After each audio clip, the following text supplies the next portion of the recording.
పదవి ఒకరిది, పెత్తనం మరొకరిది.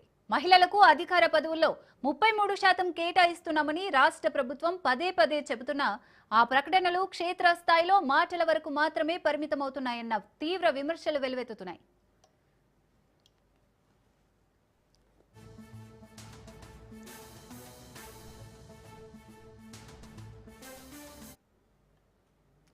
కాకినాడ జిల్లా పెద్దాపురం సామర్లకోట మార్కెట్ కమిటీలో చైర్మన్ పదవులు మహిళల పేరుతో కొనసాగుతున్నప్పటికీ నిజమైన అధికారం మాత్రం వారి భర్తల చేతుల్లోనే నడుస్తోందన్న ఆరోపణలు గట్టిగా వినిపిస్తున్నాయి.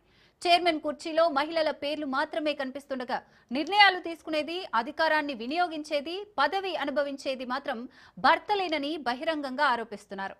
మార్కెట్ కమిటీలకు సంబంధించిన సమావేశాలు, ఒప్పందాలు, వ్యాపార నిర్ణయాలకే కాకుండా ప్రోటోకాల్ తప్పనిసరిగా పాటించాల్సిన అధికారిక కార్యక్రమాల్లో కూడా మహిళా చైర్మన్లకు చోటు లేకుండా భర్తలే ముందు వరుసలో పాల్గొంటున్నారని విమర్శలు వెల్లువెత్తుతున్నాయి. అధికార హోదా ఉన్నా మహిళలు పక్కన నిలిచిపోతుంటే ఏ పదవి లేని భర్తలు అధికారుల్లా ప్రవర్తించడం ప్రజల్లో తీవ్ర ఆగ్రహానికి దారితీస్తోంది. ఇది మహిళా సాధికారత కాదని, మహిళల పేరుతో పురుషాధిక్యాపత్యాన్ని కొనసాగించే రాజకీయ నాటకమని విమర్శలు మరింత ఘాటుగా వినిపిస్తున్నాయి.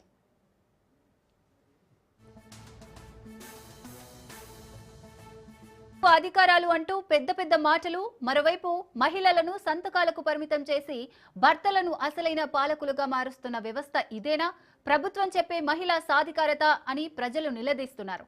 ఇప్పటికైనా ప్రభుత్వం ఈ వ్యవహారంపై స్పందిస్తుందా, లేదా పదవి భార్యలదే, పెత్తనం భర్తలదే అన్న దుర్మార్గపు రాజకీయ సంస్కృతి అలాగే కొనసాగుతుందా చూడాలి. మరి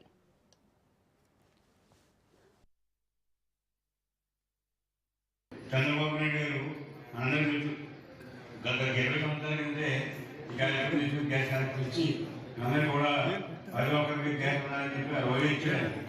ఇప్పుడు మళ్ళీ గవర్నమెంట్ తర్వాత ఏదైతే హామీ ప్రకారం gas connection 3 gas connection free ఇచ్చారు. అలాగా అందరినీ ఆలోచిస్తున్నారు. ప్రధానమంత్రి గారు మళ్ళీ కార్యక్రమం ఇచ్చారు.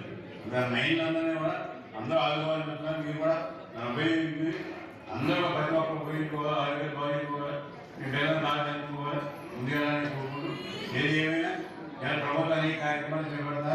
మేము కూడా నియోజకవర్గాన్ని కార్యక్రమం చేసి బాబు గారు నేను రాజుగారితో కలిసి పనిచేస్తాం. నియోజకవర్గానికి బాగా పూర్తి చేయడానికి కార్యక్రమం ఒక సంవత్సరంలో ఉండడం పూర్తి మార్పు నియోజకవర్గం బాగా మార్పు ఒక పట్టణ ప్రాంతానికి తయారవుతుంది. కదా నేను సహకారం ఏం కాదు.